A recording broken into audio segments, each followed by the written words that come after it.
Petro NF.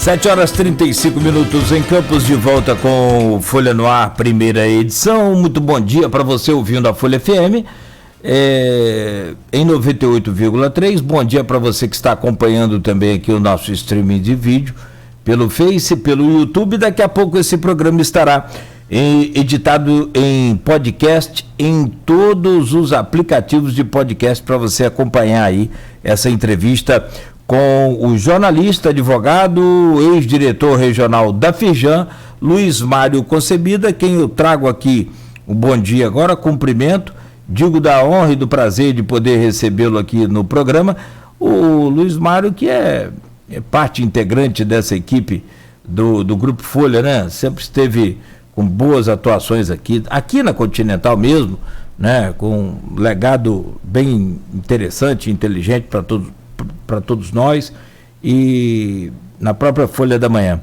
Luiz Mário, bom dia, seja bem-vindo aí ao Folha no Ar, primeira edição. Bom dia Arnaldo, bom dia Cláudio, bom dia ouvintes, satisfação muito grande, quero agradecer o convite de poder estar trocando ideias aqui com vocês, dizer que eu me sinto em casa, porque provavelmente tenha sido na Continental um dos períodos mais longos que eu tive na minha vida em termos de rádio, né? Eu sempre trabalhei muito tempo no mesmo veículo, né? Trabalhei 14 anos na difusora, depois entrei, acho que fui até 2003, por aí assim, então, na Continental e tal.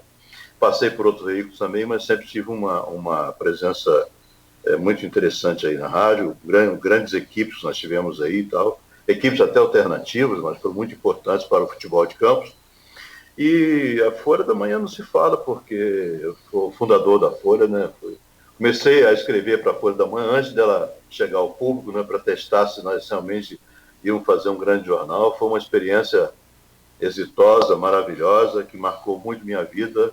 E foi um dos lugares que eu fiquei mais tempo, né? Em jornalismo. Foi, acho que pouco mais de 10 anos na Folha da Manhã, desde a sua inauguração.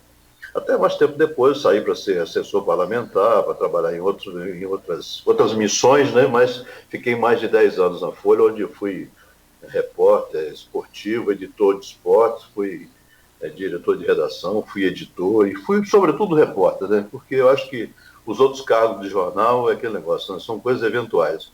O bom mesmo no jornalismo é você ir à rua, ouvir pessoas, escrever matérias sobre isso, né? Fazer os comentários, que já é resultado da experiência que você acumula, né? Então, foi uma vivência extraordinária e eu tenho muito orgulho disso. E eu, Cláudio, às vezes as pessoas chegam e me identificam das formas mais diferentes possíveis, que eu sou um cara que eu sou meio holístico, eu tenho muitas formações, né? Mas eu diria para você o seguinte, uma das coisas que mais me orgulho do mundo, eu chego em qualquer hotel, se você verificar lá, ocupação, radialista. Eu tenho um orgulho disso, uma coisa danada. Porque o rádio, né, é uma coisa que foi passando dos tempos, o rádio vai morrer, não sei o que e tal, e o rádio se robustece, né, a cada dia que passa, né, vai se moldando as realidades. Hoje o rádio interativo, as novas ferramentas que permitem a você estar mais presente do que estava antes, que antigamente, onde é que tem um telefone para eu fazer uma reportagem de um fato aqui? Hoje você liga seu celular. E como a gente está fazendo aqui, eu estou em casa, Arnaldo está em casa, você está no estúdio, e nós estamos fazendo um programa com tanta qualidade como se estivesse no estúdio. Então, eu tenho muito orgulho dessa minha coisa do rádio. Eu acho que comunicar com as pessoas é uma coisa fantástica, que muito difícil, porque às vezes você fala, e tem muita gente que não entende, então você precisa saber falar para que as pessoas possam entender, né? Aí o rádio é essa coisa fascinante. Eu há poucos dias estava até com meus botões, né, analisando o seguinte. Eu tive uma aproximação muito grande com a Aloysio Barbosa, o pai, né, e com Diva também, né, uma pessoa que sempre me acumulou de muita gentileza e respeito, né. Eu costumo dizer que se eu estiver desempregado, ela mesmo fala isso, se estiver desempregado, você tem que trabalhar na Folha, porque a porta está aberta. Felizmente eu já estou aposentado e tal, não tem mais que estar pegando essa briga. Não, isso nem nunca tive essa pretensão. Mas a gente discutia muito com a Luísa, e a Luísa me questionava aquele negócio do rádio, né? Aí eu fico imaginando assim, pô, se ele estivesse vivo hoje, vendo o filho, a Luizinho, né, com um puta entrevistador, um cara que está se destacando no rádio e tal, como é que o pai dele, ele me censurava muito, dizendo, você deixa de ir pro jornal, vai negócio de comentar futebol lá no rádio, não sei o quê, Luiz é muito bom, não sei o quê e tal. Mas era uma discussão muito saudável, né? Aí hoje eu fico vendo essa alternativa que foi a Continental virando... Ele nunca foi muito chegado ao rádio mesmo, ele não tinha... mas aos poucos foi... Aí acabou o seguinte, o cara que saiu do rádio para ser um profissional, modéstia à parte, importante, foi o Luiz Mário. Eu era noticiarista da difusora quando fui para a Folha da Manhã, né? Minha missão ali eu era editor de esporte do Monitor e era noticiarista da rádio, que é uma função de antiga, muito, muito gostosa, porque você acabava tendo todos os temas em sua mão, né? O noticiarista de rádio, o cara que escrevia o noticiário, era aquele cara que tinha todos os assuntos à sua mão, nacional, local, internacional, né? Eu me lembro aqui que... Você fazia, eu ia perguntar isso agora, o Arnaldo, desculpa estar atrapalhando sua pauta aí, mas o Luiz Mário é uma fonte de riqueza de informação, e depois que ele falou que é radialista, o deixa honrado, eu fiquei mais feliz ainda, porque eu quando me chamo de jornalista, eu, com todo respeito, com todo carinho aos jornalistas, eu não sou jornalista, eu sou radialista. Então, eu não gosto porque é uma profissão que eu não tenho formação nela, jornalista. Então, eu gosto que me chame de radialista, e o que o Luiz Mário falou aí nas minhas redes sociais, profissão radialista, com R maiúsculo. E, então, me perdoa aí, mas eu ia perguntar justamente isso, Luiz Mário, se ele fez rádio escuta com José Nunes da Fonseca. Nossa Senhora, muita coisa. Mas também tive o privilégio de, logo depois, ter a agência de notícias do nosso lado, com o Telex, com a JB, né? Que era até a parceria da Folha da Manhã com a difusora, então, né? Mas a rádio escuta era, assim, indispensável, né? É mais ou menos o que é hoje a rede social, né? O cara está na rua, te passa a informação, você vai checar se aquilo não é. Agora mesmo com o acidente, qual a preocupação de vocês? Alguém já passou essa notícia pelos nossos grupos, né? É por aí. Só é mais fácil hoje que antigamente, né? Acesso hoje está mais fácil. Né? É verdade. Meu sonho era... A gente vê, Luiz Mário, que a gente está falando de jornalismo, vamos lá também.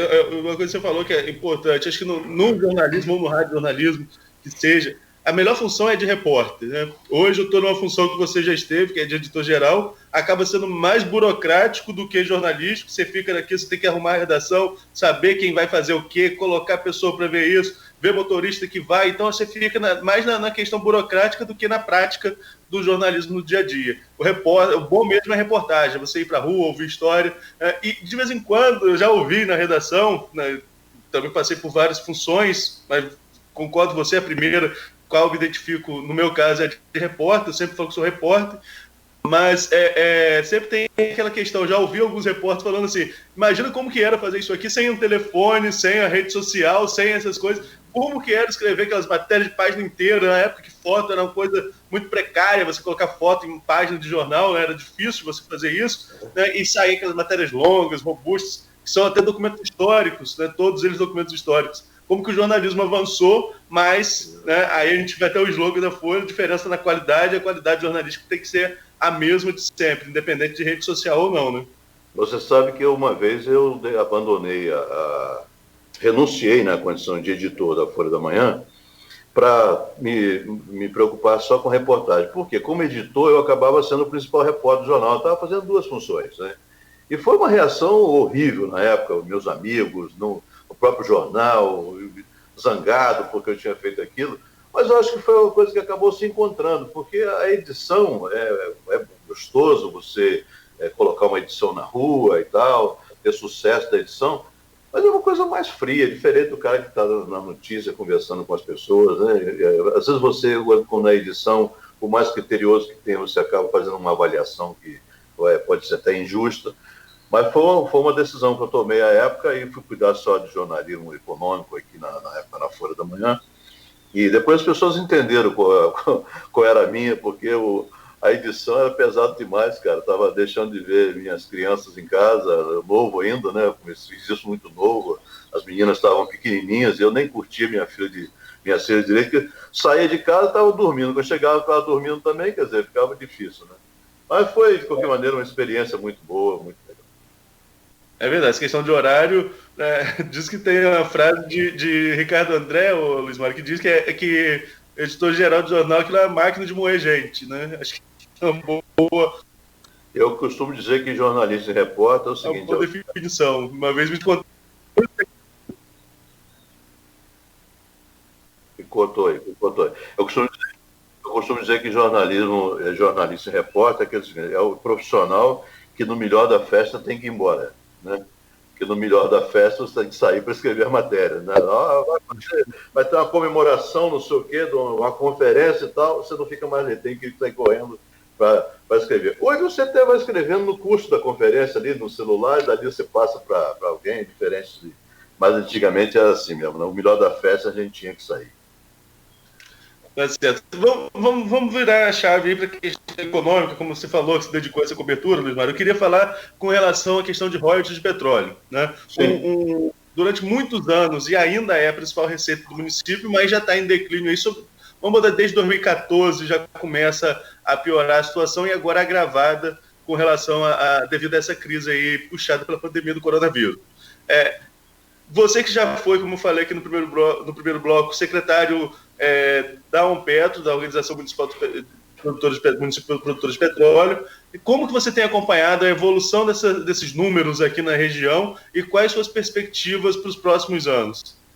Arnaldo, eu acompanho sem surpresas, tá? Porque eu acho que desde que nós conquistamos os royalties de petróleo, lá no final dos anos 80, e a coisa foi evoluindo, sempre tinha uma indicação, um dia isso vai acabar, né? Era sempre dito, e gente, devagar, que um dia isso vai acabar, não é uma coisa permanente. Felizmente foi muito mais do que nós imaginávamos, porque a época lá do boom do petróleo, que a gente estava com a evolução da produção, se falava que em 2012 nós já teríamos uma queda da produção, né? Infelizmente veio pré-sal, veio uma série de coisas, a produção é significativa, mas na nossa região ela foi se afunilando para baixo, né? Mas eu acho, inclusive, que nós vamos ter um dia de novo uma produção grande aqui. Agora Deus sabe quando é que vai ser, isso vai demorar, porque o pré-sal também está aqui na nossa região, nós vamos ter coisa significativa. Mas eu acho que a vida inteira teve muita gente envolvida nessa questão de receita do petróleo, de achava que isso seria ad eterno, né? E a gente sabe, quem tinha formação nessa área, quem acompanhou isso, né? Eu tive o privilégio de escrever o dia que a lei foi sancionada, lá em 1985, depois nas revisões todas, me especializei muito nisso, fui fazer curso lá na COP, na área de petróleo, até em função da própria prefeitura de Campos, para exercer uma função e poder sentar-se à mesa com alguma autoridade para discutir esse assunto, né? E a gente sempre falava, gente, cuidado com a volatilidade do setor de petróleo. Hoje é uma coisa significativa, amanhã não é. Porque, Arnaldo, nós e Cláudio, nós que trabalhamos em jornalismo, nós somos muito ligados à história, né? É uma coisa natural. Eu acho a história uma coisa fantástica, porque se você for analisar direitinho, ela está sempre te atropelando, porque você não quer ouvi-la, né? Então, se a gente for analisar, quem acompanhou a história disso, sabia que isso ia acontecer, como aconteceu com outras receitas, mas muita gente que era só oportunista, estava chegando na hora, né? E achava que isso nunca ia acabar, que ia ser sempre assim, né? Hoje, por exemplo, pra você ter uma ideia, o petróleo sempre veio num preço estável até a virada do século. O petróleo era $10 o barril, gente. E foi assim durante muito tempo, né? É igual o gás. Às vezes eu vejo as pessoas discutindo gás, porque é um absurdo, agora tem o marco do gás. 2000 nem se falava em gás direito. Em 2000 nem se falava em gás. A primeira pessoa que cuidou de gás aqui no Brasil, com uma eficiência muito grande, que alertando para a importância disso, foi aquela senhora que foi presidente da Petrobras, vou lembrar o nome dela daqui a pouco, foi até minha professora lá na COP, e você torcia a cara e tal, né? E hoje em dia mesmo, agora mesmo na sexta-feira, vi debates aí sobre a questão do novo marco legal do gás, que deve ser aprovado a qualquer momento, né? Ainda as pessoas cuidando desse assunto de uma forma absolutamente anormal, né? Porque o gás não faz ser grande receita. As pessoas esquecem que 1.000 metros cúbicos de gás é 1 metro cúbico de petróleo. 6 barris de petróleo. Então, você tem uma produção grande de gás e você não vai ter receita pública com isso. O segredo do gás é você transformar isso na indústria. Aí sim o gás fica poderosíssimo, né? Quer dizer, nós vamos ter que brigar por alternativas, não só uma geração de energia elétrica, mas transformar essa molécula em outras questões industriais. Então, Arnaldo, a questão do royalties foi isso, entendeu? A gente veio numa caminhada boa. É importante ressaltar aqui para os nossos ouvintes que esse debate, às vezes, a gente não tem chance de estar falando. Eu costumo dizer o seguinte, gente, eu sempre cuidei disso com participações governamentais, né? Eu costumo sempre falar para as pessoas, porque é muito complexo para as pessoas falar disso. Eu acho que não tem nada disso. Participações governamentais, ela se divide em, para nós aqui, nosso interesse, royalties e participação especial, né? Não adianta você sair disso. O que foi muito significativo para nós nos últimos 10 anos, 15 anos? A participação especial. O royalties foi significativo, mas a participação foi muito mais. Houve momentos em que a participação especial superou a casa dos royalties. Hoje a gente ainda tem um royalties não muito distante daquilo que já foi, mas a participação especial minguou, né? Porque ela é uma compensação extraordinária. Ela é uma compensação extraordinária que é paga sobre a receita líquida, e assim mesmo em campos de grande produção, né? Então, a gente foi para e Campos tinha 50% da participação especial da bacia. Entre a parte dos municípios, 50% ficava em Campos. Porque, na realidade, essa foi outra discussão muito grande, né? A gente comeu mosca lá atrás e a legislação foi se encastelando, ficou difícil, mas a maior parte da bacia sempre foi Campos. Sempre foi Campos, né? Nossas linhas paralelas e ortogonais, a gente teve sempre Campos. Brigamos pouco por isso, o negócio estava vindo com facilidade.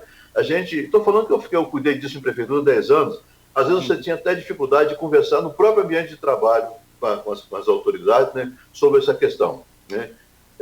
Alguém achar que a ANP vai cuidar dos interesses do município, e cuida dos interesses do município é o município, né? A ANP tem uma visão nacional da coisa, e não em cada um dos municípios. Eu não sei se eu te respondi, você está divagando, porque esse assunto é muito fascinante, né? É muita informação que a gente tem, e eu tenho muita preocupação de falar sobre isso para não confundir cada vez mais a cabeça das pessoas, né? Mas essa questão do royalties é isso, da participação governamental. O que aconteceu com a gente foi isso, caiu muito a participação especial, e isso afetou, então, a receita pública. Nós já tivemos participação, repito, mais significativa do que o próprio royalties. Sim, a gente sempre destaca isso aqui, né? Que Campos, Macaé nem tanto. Macaé teve mais, como você me colocou, 50% da PF ficava aqui. Macaé tinha muito parcela de royalties e ainda é o município que mais recebe royalties aqui da região. É mais do que Campos, inclusive.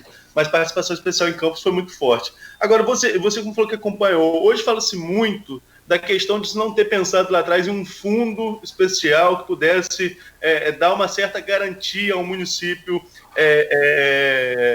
para esse momento de queda, né, declínio aí de produção, os campos maduros, você já passou falando sobre isso também. À luz da história é sempre fácil você falar que podia ser feito, podia ser colocado, mas naquele momento, você lembra, se teve alguma discussão nesse sentido, de se pensar de uma forma de uma reserva financeira para o município não sentir tanto o impacto desse momento de declínio? Arnaldo, se você me permite, eu vou voltar à origem disso, tá? A origem dessa conquista dos royalties, ela teve em Aloysio Barbosa, pai, uma pessoa muito importante, o cara que primeiro escreveu sobre que Aloysio tinha uma presença boa junto a alguns engenheiros da Petrobras que defendiam a conquista desse recurso por aqui, e o doutor Raul Linhares, prefeito de Campos, lá no final dos anos 80, quer dizer, logo depois que o petróleo foi descoberto com sua produção, passou-se a pensar em royalties. E havia um movimento daqui e Sergipe. Não tinha outro movimento no Brasil. O movimento nasceu desses dois lugares. Nem o estado do Rio de Janeiro como um todo fazia isso. A luta era aqui da nossa região com o Sergipe, né? O deputado Walter Silva daqui, depois o Olay Ferreira, e lá tinha um outro parlamentar também que cuidava muito disso. Aqui em Campos surgiu um movimento na época, foi o movimento mais interessante que eu vi desde aquela época até hoje, de câmaras municipais, nunca mais aconteceu isso, em que eu fui responsável por assessorar criou-se uma comissão na Câmara de Campos, que ela visitou todos os municípios aqui da região, falando sobre a questão do royalties, sensibilizando as pessoas para isso. E essa jornada culminou com um grande evento aqui no Palácio da Cultura, envolvendo todas as câmaras municipais. Na época, Norte Fluminense não tinha Norte e Noroeste, era só Norte Fluminense, né? E qual foi a decisão desse grande congresso aqui no Palácio da Cultura? Os royalties vão servir para a formação de um fundo regional, onde todo mundo teria acesso com seus projetos, né? Esse fundo financiaria esses projetos para executar aquilo que fosse mais viável no município, né?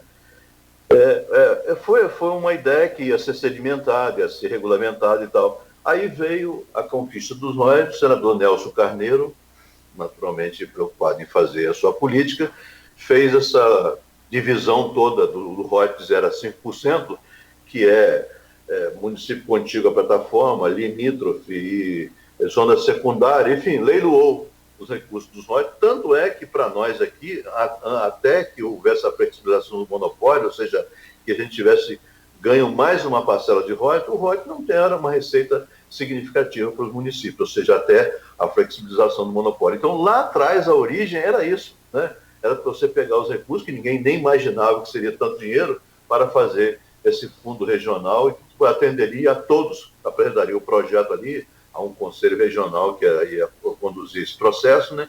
E a partir dali você financiaria, quer dizer, era recurso a fundo perdido, não era para devolver nada, mas cada um teria um acesso, e isso poderia ser feito de acordo com a população, como foi depois distribuído o royalty para os municípios produtores ou não.